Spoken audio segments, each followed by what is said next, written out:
Bonsoir les amis turfistes et bienvenue mes chers abonnés, top abonnés, membres de la chaîne Nico Quintet Prono pour cette clôture en fanfare sur le Temple du Trot à Vincennes, l'hippodrome de Paris-Vincennes où on va avoir effectivement une course-poursuite inédite pour un Quintet Plus. Je vais vous accompagner, vous devez être surpris des conditions de course, vous inquiétez pas, je vais tout vous expliquer et c'est pas la seule course comme ça. Je vous invite vraiment demain à regarder le course par course. Attention, on ne joue pas tout et n'importe quoi, malgré il faut sélectionner ses chevaux, sélectionner ses jeux pour être rentable, sinon vous allez être comme 95% des parieurs, en perte, en déficit.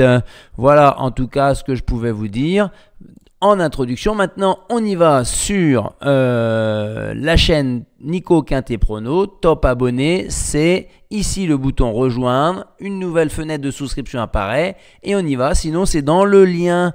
Vous suivez le lien qui est dans la description de cette vidéo et là vous allez trouver toutes les infos pour pouvoir rejoindre la partie top abonné ou le dernier cheval repéré qui vous avait été donné, Show Hunt, vainqueur à 13 contre 1, 2,70 € placé.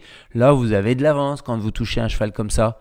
Voilà, ça se passe sur la chaîne Nico Quintet Prono dans la partie top abonné. On enchaîne. Alors, qu'est-ce qui se passe demain? C'est ce qu'on appelle le prix sélection qui a été rebaptisé prix Fast Time Bourbon qu'on ne présente pas. C'est un parcours de vitesse à la volte. C'est inédit. Donc 2175 mètres. Et avec des jeunes chevaux que vous ne connaissez pas. Ils n'ont jamais couru dans des quintets, quasiment. Qui vont avoir pour les 4 ans 25 mètres d'avance sur les 5 et 6 ans tout simplement. Il n'y a aucune limite de gain.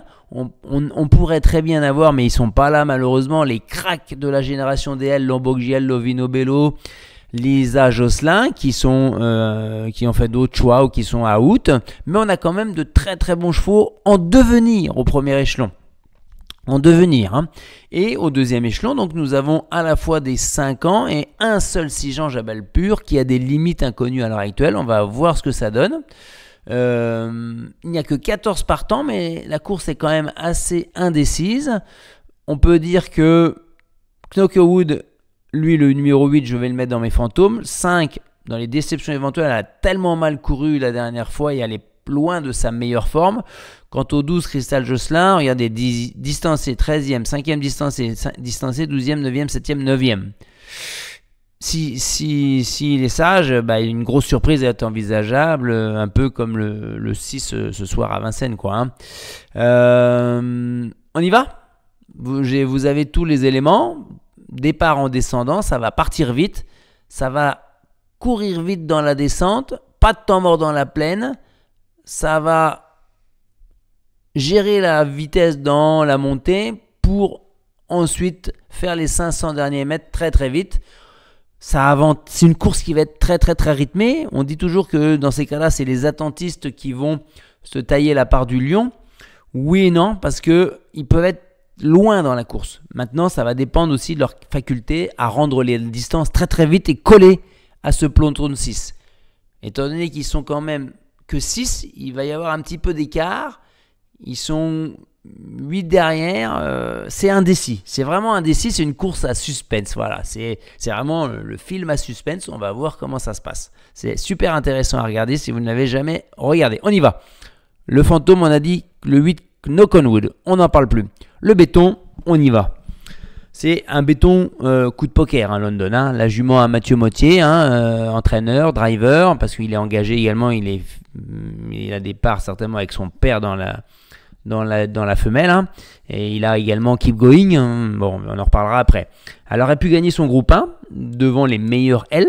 Donc, méfiance. Elle peut tous les mettre d'accord, mais elle est un peu fautive. Hein. On voit sa musique, 5e distancé, 7e, 2e distancé, 2e distancé. Mais par contre, elle a la classe, elle est sur la montante dans cette génération-là. C'est l'avenir de la génération. La dernière fois, elle entrait en tête dans la ligne droite, elle en avait plein les mains et elle a fait la faute. Un peu de susceptibilité, mademoiselle, mais si elle est sage, elle va aller au bout. Ensuite, on a Le copain, mais je surprends énormément, hein, je joue les petits numéros, 90 000 euros seulement Lewis River. Mais il a très très peu couru Lewis River. Hein. Mais par contre, il a quasiment pas de fausses notes. Il est sur la montante. Sa dernière course confirme son potentiel et son avenir prometteur, où il termine à la hanche ou même à l'épaule de Lombo Ggiel et Lovino Bello. Donc on reste sur notre logique, on le met très haut, on le mettra très haut.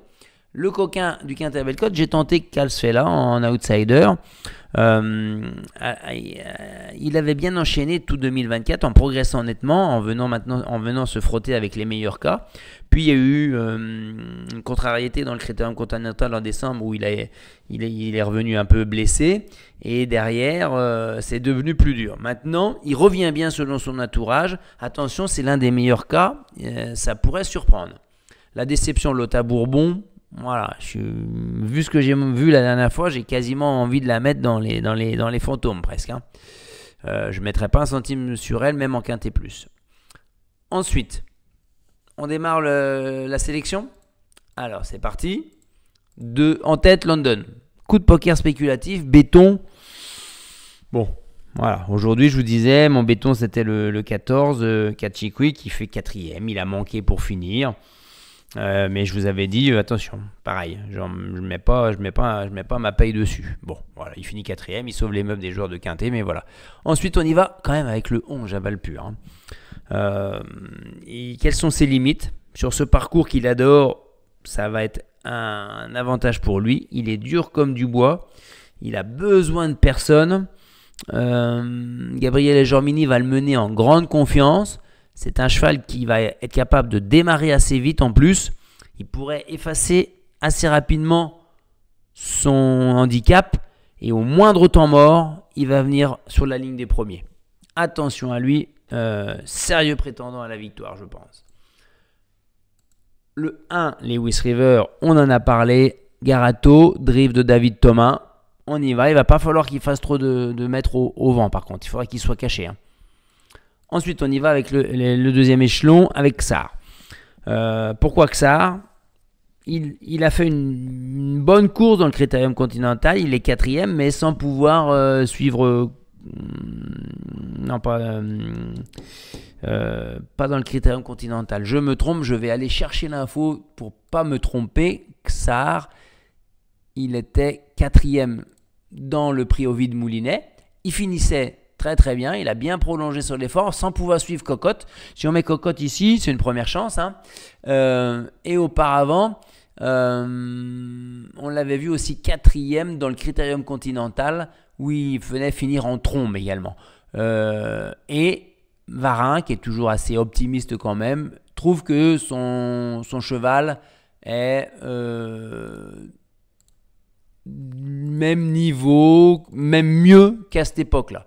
Donc, déféré des 4, il va effacer son seul échec dans ces conditions de ferrure. Il faut le racheter, Ksar. Hein. Ensuite, je mets Keep Going. Je le mets, sa course du Prix d'Amérique m'a déçu. Alors attention, on parle de Prix d'Amérique, hein, parce que c'est un vainqueur de Critérium des 4 ans, vainqueur du Critérium Continental juste après. Donc c'est un crack, c'est un top cheval. Hein. Maintenant, il vient de participer au Prix d'Amérique avec ambition, mais il était un peu défraîchi. Il n'est pas au niveau de ses victoires de groupe 1, dit Mathieu Mottier, qui laisse la drive à Eric Raffin parce qu'il est obligé d'être sur London. Maintenant, c'est un vainqueur de groupe 1, hein, donc on peut pas l'éliminer. Il va se plaire sur le parcours, il va se plaire avec cette course rythmée, mais je ne le vois pas gagner du coup. Sauf s'il montre qu'il a retrouvé tout son potentiel. Mais même si ça ne lui a pas échappé, mais il m'a un petit peu déçu dans le Prix d'Amérique, je l'avais joué. Calsfella, c'est un peu le même profil, j'en ai parlé tout à l'heure. De toute façon, on va croire à son renouveau après un petit problème. Ensuite, on va rester sur le premier échelon, Light My Fires, un cheval que je suis depuis très très longtemps. Il est barré face au meilleur L, mais petit à petit, il se rapproche d'eux. C'est une chance secondaire, mais il y a Franck Nivard qui va essayer d'en tirer la quintessence, plaqué déféré. Attention à lui, belle place à 25 contre 1, je pense. Hein. Et enfin, on termine avec Lucky Jackson. Le Bazir va être sous-coté. J'avais pas envie de le mettre. Hein. parce que c'est un cheval qui est caractériel, qui est talentueux, surtout sur courte distance, c'est le cas, mais il peut faire la faute à tout moment. Par contre, dans sa dernière course, il termine quasiment aussi vite que les autres. Si je vais revoir attendez, ça va être ici, prix de sélection, on va chercher Lucky Jackson. Et Lucky Jackson ici, regardez bien sa dernière course dans le prix Ephraim Well. Si on regarde le trekking, voilà, c'est comme ça que l'on regarde les courses. Regardez Lombogiel, les derniers 1000 à 500, 11,9, 19. Ensuite Lewis River, 12,1, 19. Et ensuite London, 17, 15 London. Et Lucky Jackson, 10,3, 17. Pendant que le Lumi, c'était 11,8, 11,8 par exemple. Donc, Lovino Bello 12-12, donc vous voyez c'est quand même un cheval qui a des capacités, donc il faut pas, on sait jamais. J'ai un gros regret quand même avec Keep Your Dream. Maintenant ça aurait été une distance un peu plus longue, j'aurais davantage joué, parce que Keep Your Dream, le 7, c'est un cheval qui est très talentueux, qui était très stressé en course, que son driver, l'entraîneur driver, Julien Dubois, et s'évertue à détendre en course, à le mettre en queue de peloton désormais et venir le faire finir très très fort. Avant, il partait en tête comme un dératé, il prenait 50 mètres d'avance et soit il allait au bout quand c'était encore des lots pas relevés, mais après il finissait à pied, entre guillemets, le driver. Là, il peut en doubler plus d'un dans une course très rythmée, ça sera le cas. Maintenant, j'ai peur qu'il se retrouve quand même très très loin. Mais c'est quand même un vrai regret. Voilà les amis, comment on se situe dans ce Quintet Plus qui peut être rémunérateur. Là, si on touche l'ordre avec ça, on va prendre de l'argent, on va prendre de la monnaie. Allez les amis, on se dit à bientôt. On rejoint la partie top abonnés pour récompenser tout le travail que je fais. Franchement, je vous accompagne depuis des mois, des années. Là, je vous demande une petite contribution, ça serait bien que vous me fassiez plaisir. Les pouces bleus, c'est bien, les cœurs, c'est bien, mais maintenant, il faut venir m'aider un petit peu à ce niveau-là. Allez, bye bye, à très bientôt.